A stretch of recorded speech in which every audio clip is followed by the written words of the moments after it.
Hello there, a very good evening and welcome to the final edition of Primetime News on TV1 for the year 2024. Bringing you the news, I'm Charlotte Benedict. And I'm Karuni Karunaratna. Before we head on to your stories in detail, first your headlines for tonight. Newsfirst headlines. Main sponsor. A trusted place for your fixed deposit. Valuable FD, a symbol of stability. Students' fundamental rights violated due to scholarship question paper issue. Supreme Court rules. Instructions to implement one of the 3 expert committee recommendations. General Shavendra Silva bids farewell after 41 years of service. Reflects on his military career and thoughts on the Aragalaya. New Army and Navy commanders assume duties. Cyber attacks target police social media accounts and website of the Department of Government Printing. Ministry-level probe launched into accountability of state institutions. Social media campaign attacking MP Kottahachi, traced to Pohottua member. Complaint filed with the CID. Newsfirst headlines. Main sponsor. A trusted place for your fixed deposit. Valuable FD, a symbol of stability.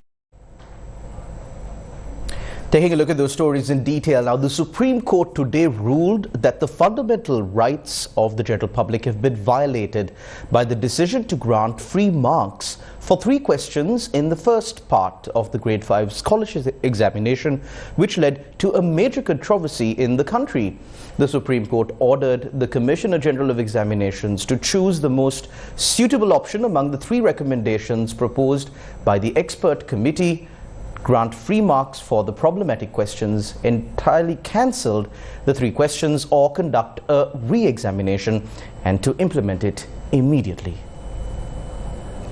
A petition was filed before the Supreme Court by a group of students who faced the 2024 Grade 5 scholarship examination and their parents, requesting an interim injunction ordering the Commissioner General of Examinations to annul the first part of the question paper and to conduct a re-examination. The decision to grant free marks for these 3 questions in the first part of the Grade 5 scholarship examination that was held on the 15th of September was made after it was revealed that these questions had been leaked prior to the exam. After considering this petition, the Supreme Court today ruled that fundamental rights were violated as a result of this decision. The petition was taken up before a 3-judge bench of the Supreme Court, comprising Justices Yasantha Kodaguda, Kumuduni Vikramasinghe and Arjuna Obesekara. Announcing the ruling, the bench ordered the Commissioner General of Examinations to select the most suitable recommendations from the options provided by the expert committee that looked into the issue and to implement it immediately. The Supreme Court also highlighted that the fundamental rights of the students had been violated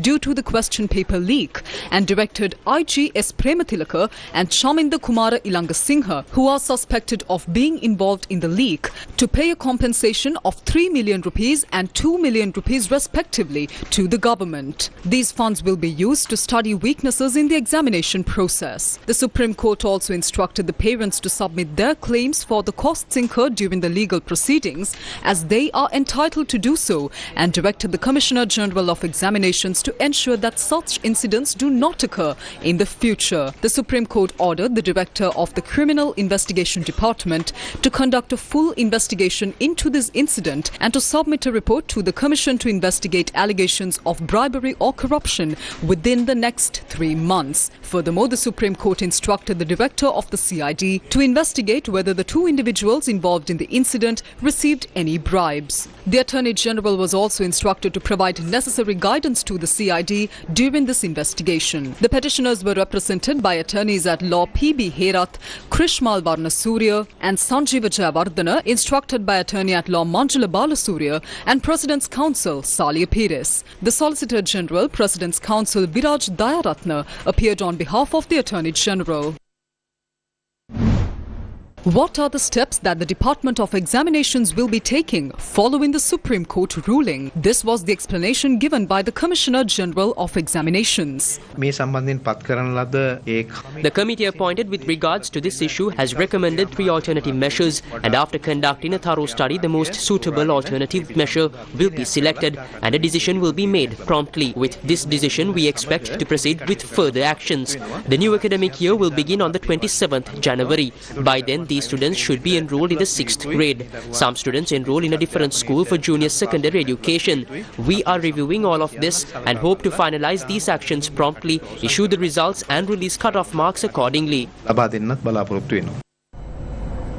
General Shavendra Silva states that contrary to what the rulers of the country may claim, he did not have any dishonorable or malicious intentions during the public unrest in the country in 2022. In a lengthy statement issued with regards to his retirement from the position of Chief of Defence Staff, General Shavendra Silva emphasized that he had no desire to be a proxy for foreign nations or embassies. After 41 years of service in the Sri Lanka Army, General Shavendra Silva has issued a lengthy statement marking his retirement. In this statement, he explains various key moments from his military career, including his thoughts on the situation of public unrest in 2022. The following is a rough translation of General Shavendra Silva's statement. The 2022 Aragale was internal civil unrest. During this time period, I gave orders to the army to use minimum force to control the demonstrators. The death of an innocent civilian from a gunshot was not something I expected. I was not eager to use state power to kill unarmed civilians. The result of that was the country not falling into chaos. If we look at neighboring countries where violent repression of public protests had been carried out, we can see the negative consequences of military intervention. Contrary to what the rulers of the state claim, I did not have any dishonorable or malicious intentions of betraying the state.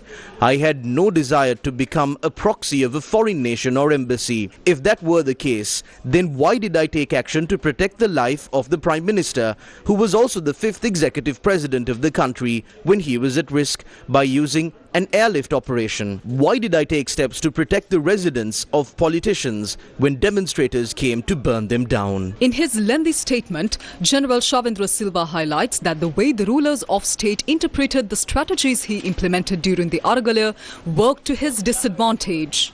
I was the second 4-star general who served as the army commander in the history of Sri Lanka. On the 31st of May 2022, with 7 months left in my service, I was officially moved from the position of Army Commander to Chief of Defence Staff. Shortly after that, President Gotabaya Rajapaksa fled the country, and during this time I was participating in an international security conference overseas with the permission of the government after leaving my position as the Army Commander. General Shavendra Silva states that after 3 decades of service, having traversed the south, north, east and west, he has become a person with no debt to the land, free from the fear of death.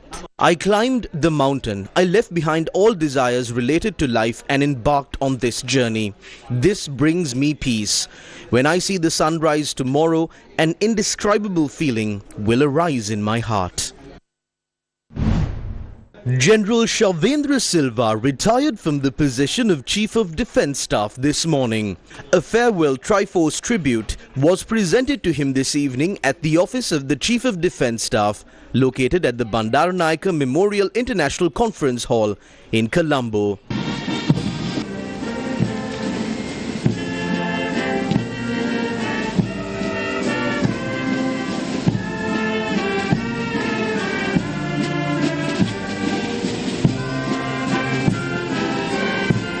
Shavendra Silva, who joined the Sri Lanka Army as an officer cadet in 1984, was the first officer recruited to the Gajaba Regiment. As the officer with the highest military decorations in active service, Shavendra Silva is also the youngest officer to have held command positions in the Sri Lanka Army. He is distinguished among the officers who led operations to free the motherland from terrorism through the Vanni humanitarian operation, commanding the victorious 58th Division and the Commando Brigade. Shavendra Silva, who demonstrated exceptional skills in operational tactics, also made his mark in administrative activities. As a result, he achieved numerous promotions at a young age. He also provided exceptional leadership as the leader of the National Operations Center for the prevention of COVID-19, which was established as the pandemic spread across the country. On the 18th of August 2019, he was promoted to the rank of Lieutenant General and appointed as the Army Commander. He was further promoted to General on the 28th of December 2020. The 25th Commander of the Sri Lanka Army, Lieutenant General Lasantha Rodrigo, assumed his duties this morning at the Army headquarters located in Battaramulla. An alumnus of St. Benedict's College, Kotahena, he joined the Sri Lanka Army on the 20th of January 1989 as an officer cadet. On the 5th of October 1990, he was commissioned as a second lieutenant and joined active service with the Artillery Regiment. Lieutenant General Lasantha Rodrigo holds a master's degree in International Strategic Studies from the National Defense University in Washington, D.C. Before assuming the role of Army Commander, Lieutenant General Lasantha Rodrigo served as the Deputy Chief of Staff of the Sri Lanka Army.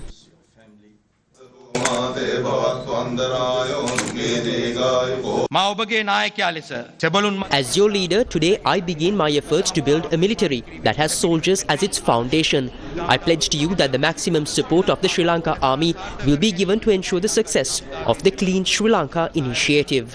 ශක්තිය ශ්‍රී ලංකා රජයට ලබා දෙන බව මම ඉතා වගකීමෙන් ඔබ වෙත පවසා සිටිමි.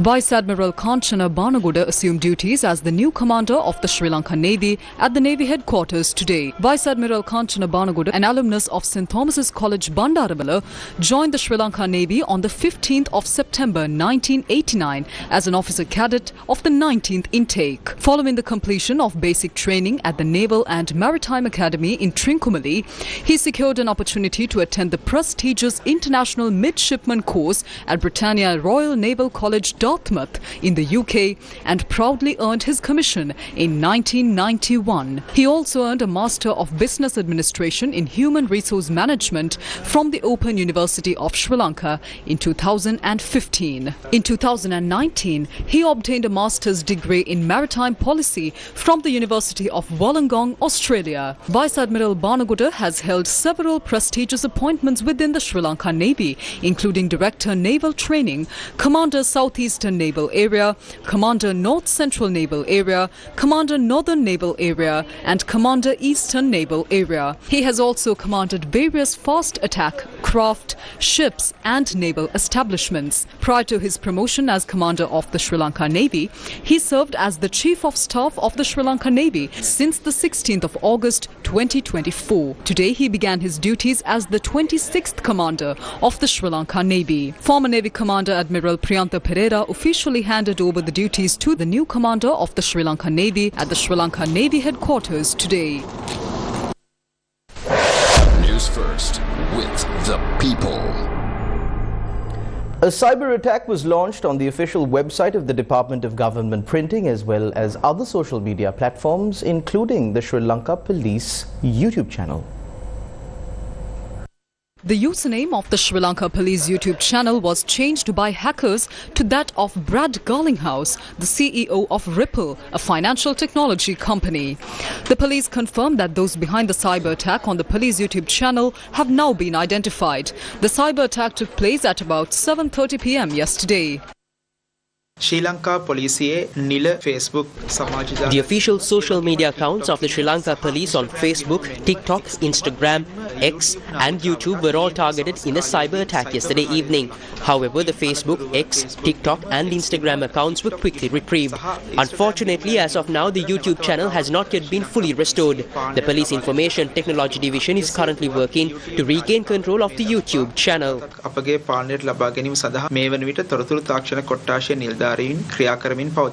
The group responsible for the cyber attack on the official website of the Department of Government Printing had not been identified as of this evening. This website is used for the official publication of all government gazettes. According to the Sri Lanka Computer Emergency Response Team, an unauthorized individual gained access to the website and published some posts. By this evening, the website had been fully restored under the department's control. Together with the technical team of the department and Sri Lanka Computer Emergency Readiness Team, we assembled and we are doing the investigation as of now to recover the site and get the site back online. And we should notice that there is nothing on data removal or data missing. It's just adding new news items to their dashboards, and we are in the process of cleaning and eliminating the threat actor and put the system back online as soon as possible. Journalists questioned the cabinet spokesperson on the matter during a media briefing to announce cabinet decisions today. Data Surakshita, data protection. There is an issue concerning data security, and that is the reason these incidents are happening. In fact, more serious incidents have been reported in recent times. Specifically, the data system of our ministry was completely destroyed. This issue also arose during that incident. The government has been paying close attention to this matter in recent weeks, and we have received some reports. What I want to convey is that we are giving this our full attention, and all relevant institutions are working on it. The government is actively intervening to strengthen data security measures. Investigations are being conducted to determine the root causes of these incidents.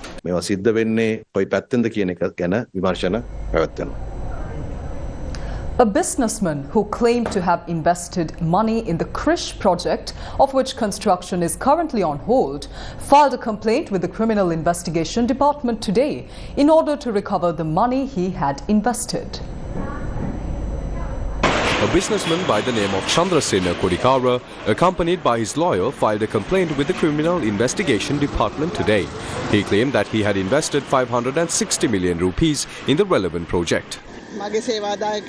My client has purchased 4 residences in this construction project. Also, a relative of his had purchased another residence. This agreement was signed in 2018, but since then, no progress has been made. Additionally, my client paid 75 million rupees for the project. They were misled under the pretense of making payments for this construction, but it had all been just a fraud. Over 560 million rupees had been collected for the project, and it's alleged that money has been taken from other large groups as well. We had already filed 3 complaints with the CID previously. These complaints were filed and the CID cases were assigned to the Colombo court. However, those cases were stalled. Investigations also came to a halt. Today, we have once again approached the court, informed them about this situation and asked for the investigations to be resumed. About 7 cases have been filed concerning this matter, and I have complained to the CID about 15 times. Since no results came from the government, I came to the CID again, hoping that President Anurakumara Dissanayaka would take action. The most powerful businessmen in Colombo and the richest community are involved in this. 50 residences have been purchased. One could even say that in comparison to them, I am just a simple man. A complaint was filed today with the Criminal Investigations Department regarding a defamatory campaign circulating on social media against National People's Power parliamentarian Nilanthi Kottarchi. Attorney Namal Rajapaksa filed the complaint on behalf of MP Nilanthi Kottarchi. Over the past few days, an obscene post was being circulated through social media, allegedly originating from a political activist affiliated with the SLPP, a political party now in ruins. We have identified the suspect, their name and contact information. This person has been confirmed as a political activist. We believe this incident is a deliberate attempt by a group associated with the Sri Lanka Podujana Peramuna to tarnish the political image of the National People's Power. Consequently, we have sought legal recourse by filing a complaint with the Cyber Crimes Division. This division possesses the necessary authority to conduct a thorough investigation to ascertain the veracity of these posts. We urge the authorities to take appropriate legal action to address the damage inflicted upon the party's image. We have already filed a complaint. I am confident that the investigation will uncover the true suspect. We request that appropriate action be taken against the suspect. 2 people lost their lives in a motor accident near the 48th milepost in Haputale. The police reported that a van travelling from Haputale to Beragala crashed into a mound due to a brake failure. 15 people were injured in the accident and were admitted to the Badulla and Diatalava hospitals. Further investigations into the incident are currently underway. The government has decided to implement the pledge loan scheme that was in operation for the purchase of paddy as an annual program starting from the next Maha season. Speaking at the Cabinet media briefing this morning, Cabinet spokesperson Minister Nalinda Jayatissa said that the proposal had received Cabinet approval. The daily milling capacity for small and medium-scale rice mill owners will be capped at 25 metric tons. This includes the cooperative societies that operate rice mills. They can obtain these loans up to a maximum of 50 million rupees. Rice mill owners who purchase paddy for a lower rate than the government certified price, they will not be included in this loan scheme or any concessionary program implemented by the government in the future. Only rice mill owners who have been registered as small and medium-scale rice mill owners at the Department of Agrarian Development are eligible for this loan scheme. සියලු සහන ලබා ගන්න පුළුවන්කම ලැබෙන්නේ ව්‍යාපංචයක් වුණොත් පමණයි. දකුණු පළාත ගත්තොත් එම සහල් වර්ග දෙකක ඉඟයක් තියෙනවා. ඒනොත් රතු කැකුළු පිළිබඳ ප්‍රශ්නේ. එතකොට මේ ප්‍රශ්නය විසඳීම සඳහා යම් යම් පියවර අරන් තිබුණත් අපිට පේනවා තවමත් ගැටලුව. ඊයේ දවසෙත් අද දවසෙත් අපිට වෙළඳපොලේ බැලුවම මේ ප්‍රශ්නේ තියෙනවා. මේ සහල් ඉඟයක් පවතින නිසා තමයි. The cabinet decided to import rice because there was a rice shortage. But we accept that although this is done by the private sector, there are certain issues in distribution. Especially regarding red raw rice, there are issues at certain places. You may not be able to purchase it at the shop closest to you. I believe that this issue too will be resolved in the future. නමුත් මේ කෙටි කාලීනව මේක සඳහා විසඳුමක් ලැබිය යුතු කියන එක තමයි බොහෝ ප්‍රජාවගේ ඉල්ලීමක් විදිහට තියෙන්නේ. Permission has been granted to import rice as a short-term solution. රජයේ නියමිත මිලක් තියෙනවා. ඒ මිලට වඩා ඉහළින් තමයි වෙළඳපොලේ මේ වෙනකොට තොග වශයෙන් සහල් අලෙවි වෙන්නේ. එතකොට නියමිත මිලක් යොදපු එකේ තේරුමක් නැහැ නේද? මහා පරිමාණ සහල් මොල් හිමියන්. It was at a discussion held between the president and large-scale rice mill owners that it was agreed to set these maximum prices. We increased the previously set maximum price to a certain level on the agreement that they can provide rice at this price. I believe that it is their duty to honour that agreement because they need to understand that the government is spending a large sum of taxpayers' money for the production of rice. They too have a responsibility to issue rice at this price. We do not intend to change this price. We intend to continue with the same maximum price. It will be a grave injustice done to the people if we don't do this. The cabinet had also approved a proposal made by the president to establish an investigation unit at each ministry to ensure that all ministries are accountable to the general public. අපිට බැලු බැලමටම මාධ්‍ය වාර්තා ඔස්සේ පේන්න තියෙනවා ආණ්ඩුව සහ රාජ්‍ය සේවය අතර යම්කිසි ආකාරයක මත ගැටුමක් නිර්මාණය වෙමින් තියෙනවා කියලා. කිසිම ගැටුමක් නැහැ. රාජ්‍ය මහජන There is no clash. When the state is operating for the general public, we can only achieve the results that we desire if both the political leadership and the state service are working efficiently towards one goal. At a time when we have laid for the foundation for a corruption-free political leadership, if there are certain small numbers of people in the state service who are working contrary to the mandate of the people, complaints may be lodged against them. By establishing these investigative units, we hope it will be easier for the general public to present facts, and it will be easier for the government as well to gather these complaints and to forward them to the relevant authorities and expedite the inquiry. This is not a clash.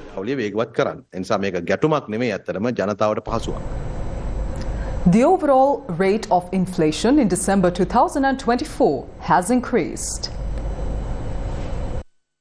The overall rate of inflation as measured by the Colombo Consumer Price Index on a year-on-year basis increased to -1.7% in December 2024, up from -2.1% in November. According to the Department of Census and Statistics, food inflation rose to 0.8% in December compared to 0.6% in November. Non-food inflation also saw an uptick, increasing to -3.0% in December from -3.3% in November 2024. The Colombo Stock Exchange continued its upward momentum today. The all-share price index of the Colombo Stock Exchange closed at 15,944.61 points today, an increase of 117.22 points from yesterday's record of 15,827.39 points. Meanwhile, the S&P SL20 stood at 4,862.10 points. The CSE reported a total turnover of 7.7 billion rupees at the close of today's trading session. A special media briefing celebrating a significant milestone for the Mount Lavinia Hotel, 220 years of love, was held in Colombo yesterday. Mount Lavinia Hotel hosted a special media briefing to announce the grand celebration of 220 years of love, honouring the timeless romance of Sir Thomas Maitland and Lavinia. This is a hotel which is born out of love. And it's such a romantic place even at the inception and even now, because our main business today is the local weddings and of course the destination weddings as well. Our origin lies with this history and the traditions and how we became a hotel from a house built out of romance and converted into a hotel. This is our journey so far. We are very proud to continue this tradition of love and romance. The event also attracted numerous key figures including media personnel, hospitality industry professionals, local dignitaries and representatives from various organizations.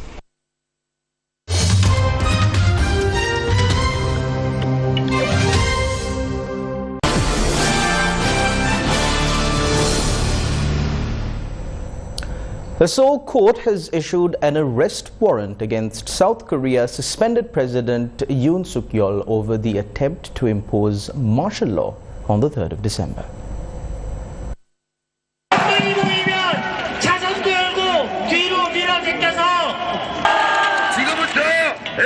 The warrant comes after South Korea's suspended President Yoon Suk-yeol, who is being investigated for abusing his power and inciting insurrection, ignored 3 summonses to appear for questioning over the past 2 weeks. Yoon's legal team has called the warrant illegal and invalid and said they would challenge it in court. South Korea has been in political crisis since the short-lived martial law declaration, with Yoon and a successor both impeached by parliament. Yoon is South Korea's first sitting president to face an arrest. Investigators have until the 6th January to execute the warrant and can request for an extension. A trusted place for your fixed deposit. Valuable FD, a symbol of stability. Feel the love. One rhythm at a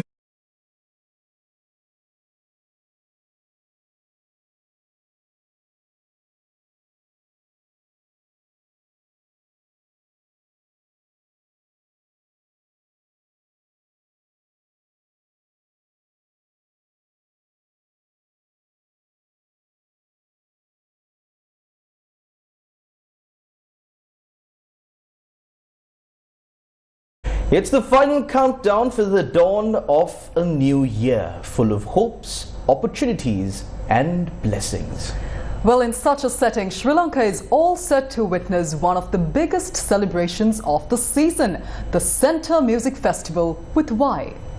Now, Terry, this is sure to be an unforgettable night of entertainment featuring an impressive lineup of both local and international artists. We now cross over to Budme Namara Divakara for the latest update from the Centre Music Festival.